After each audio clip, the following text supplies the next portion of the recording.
Makadiwa vateereri, tinokugamuchirai kune chimwe chirongwa cheZim Facebook Secrets and Confessions, apo patinokupakurirai masecrets nemaconfessions.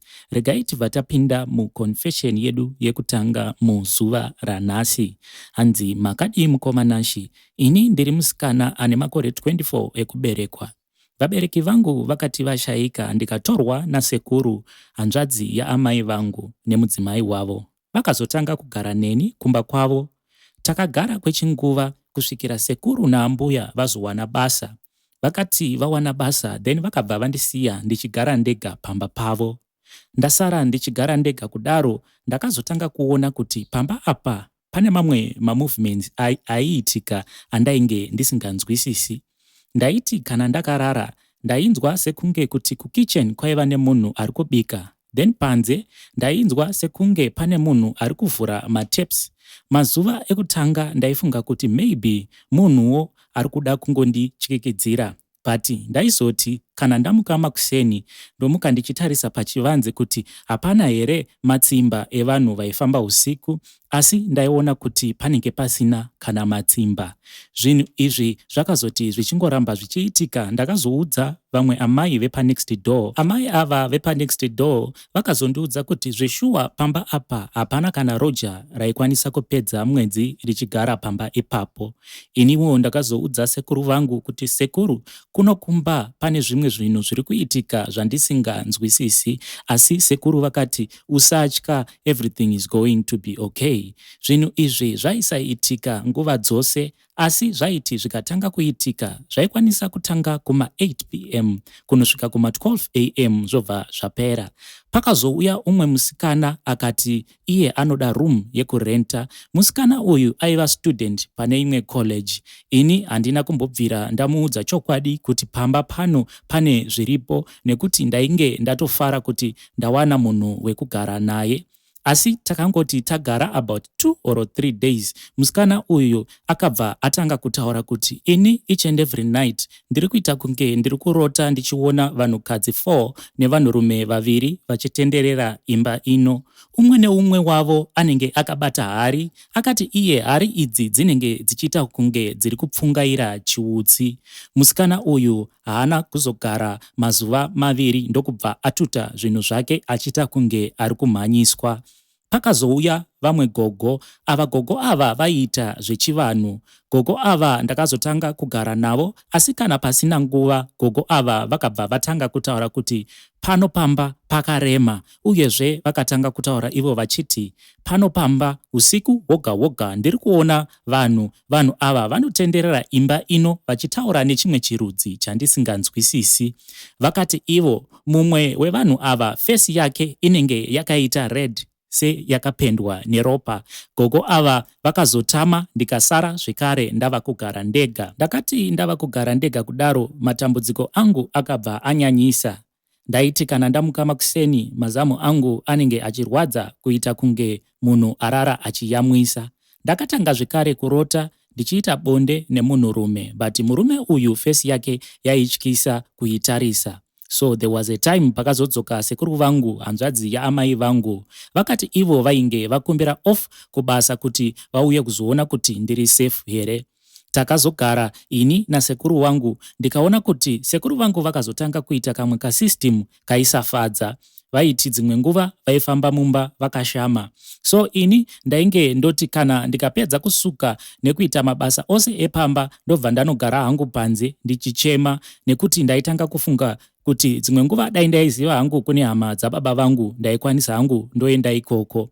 Asi nerimwe zuva sekuru vakazoenda kumashops, vakadzoka vakabata drink recascade. Vakati muzukuru, tora drink iri unwe. Ini ndakatora drink riya ndikatanga kunwa, asi ndakazongopepuka ndakasungirirwa pambedha mubedroom masekuru. Ivo sekuru ndakanzwa kuti vainge vachigeza. Vakati vapedza kugeza kudaro, vakabva vapinda mubedroom muya. Muruoko vaita kunge vainge vakabata kakapu. Vakabva vauya pandiri vakatanga kuvhura makumbo angu, ini ndakazotarisa ndikaona kuti muzvidya zvangu ndainge ndakazara ropa, kuratidza kuti ndainge ndabviswa umhandara nasekuru. Vakazotora ropa riya nezvigunwe zvavo vachiisa mukapu vakabva vabuda. Zvapera kudaro sekuru vakabva vanditi, ukangoudza munhu kuti ndozvaitika ndichakuuraya. Iniwo semunhu aitya sekuru vake, I never told anyone, but at that time pane umwe mukomana wandainge ndava kudanana naye. Sekuru pavakaziva kuti ndine mukomana, vakabva vatanga kupa mukomana uya pressure, vakati ndinoda kuti uuye kuzogara pamba pangu uchichengetedza muzukuru wangu. Ini nemukomana uyu takazotanga kugara pamba pasekuru semurume nemukadzi. After some few months ndakazoona kuti ndainge ndaita pamuviri, iko zvino ndatova nemwana ane 4 years. Asi handizivi kuti mwana uyu ndewasekuru here kana kuti ndewe mukomana uyu akazoita murume wangu. Kwandiri ini nemurume wangu, sekuru vangu vari very supportive. Patakabva pamba pavo tichivaudza kuti tafunga kuti tinoroja kwedu, vakabva vati no, regai ndikutengerei imba. Asi mumarriage mangu munhu ari kuita kunge ari kunyanya utonga ndisekuru vangu, nekuti zvinoitika ndezvekuti ini nemurume wangu tikangonetsana, no matter what time of the night, sekuru vangu vanobva vatodhiraivha vobva vauya vobva vatotanga kutaura vachiti, kana murume anyanyisa kukunetsa, tora mabhegi ako tiende muzukuru wangu. Saka nekuda kwekuti sekuru vangu munhu ane mari dzake, murume wangu anopedzisira ava kukumbira ruregerero.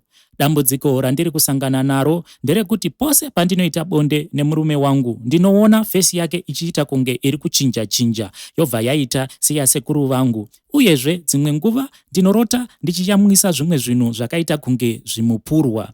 Ndinokumbirawo advice kugroup yekuti ndoudza here murume wangu kuti ndakambobatwa nasekuru. Tambozama kuti tiite umwe mwana, asi zviri kuramba. Please help me. Regai tiende paconfession inotevera. Hanzi, hello Nashi, please hide my name. Ini ndine secret yangu yandakaviga kubva kumurume wangu. Handizivi kuti ndomuudza here. Chakaitika ndechekuti ndakati mukomana wangu ava kuda kundiroora. Ndakaenda ndega kunotestwa, ndikabva ndabatwa ndiine chirwere cheHIV. Saka ndakabva ndatya kuudza mukomana wangu, sezvo tainge tisati tamboita bonde tose. Uyezve ndainge ndakamuudza kuti ini ndichiri mhandara, saka tichazoita bonde kana wandiroora. Iyewo aiva jaya. Saka after wedding yedu ndakambotanga ndichiramba kusangana naye.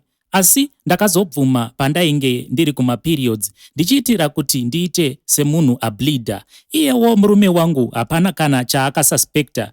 Problem yandava kusangana nayo now ndeyekuti ndava nenhumbu. Saka kuchipatara vari kundikurudzira kuti ndiuye nemurume wangu atangewo kunwa mapiritsi echirwere sezvandiri kuita. Asi ndiri kushaya kuti ndomuudza sei. Chandiri kutya ndechekuti kana ini ndikasamuudza anokwanisa kuzofonerwa nevanhu vemedical aid yedu, because vakatombofona vachindikurudzira kuti ini nemurume wangu tiuye tiupdate policy yedu sezvo ini ndiri kurarama nechirwere. Saka ini ndafunga kuti ndoita sepasina chandinoziva, ndozongomupomera kuti ndiwe wakapinda nechirwere mumba. Please advise me, is this a good idea? Regai tiende paconfession yedu inotevera. Hanzi, hello Nashi, ndinoda kukutenda negroup rako. Ndinokumbirawo kuti undikandirewo nyaya yangu kugroup. Ini pandiri pane zvimwe zvinhu zviri kuitika zvandisiri kunzwisisa. Ndine nguva dzekuti ndinozongomuka ndakatogara panze kuma 3 am. But kuti nditi mumba ndinenge ndabuda sei handitonzwisisi. Umwe musi ndakazopepuka ndapinda payadi pevamwe vanhu kuma 1 am.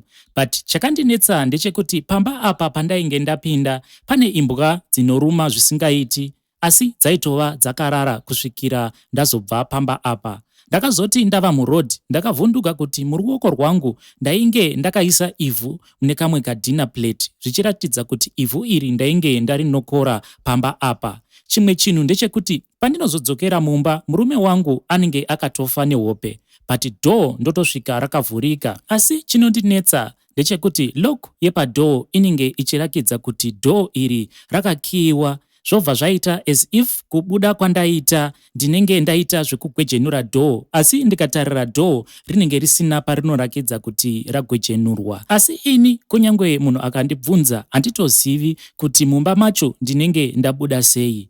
ndakazombogara pasi naamai vangu ndikatanga kuvarondedzera zvose zvandainge ndichisangana nazvo. Amai vangu vakabva vandiudza ivo vachiti tete vako hanzvadzi yababa vako ndizvo exactly zvavaiita pavainge vachiri vapenyu. Hanzi mumhuri zvaitozivikanwa kuti kana mwedzi uri mutete, tete vako vaitorara vakasungwa makumbo nemaoko, vakasangosungwa kudaro vaingokaruka vabuda panze, asi madhoo ose anenge akakiyiwa.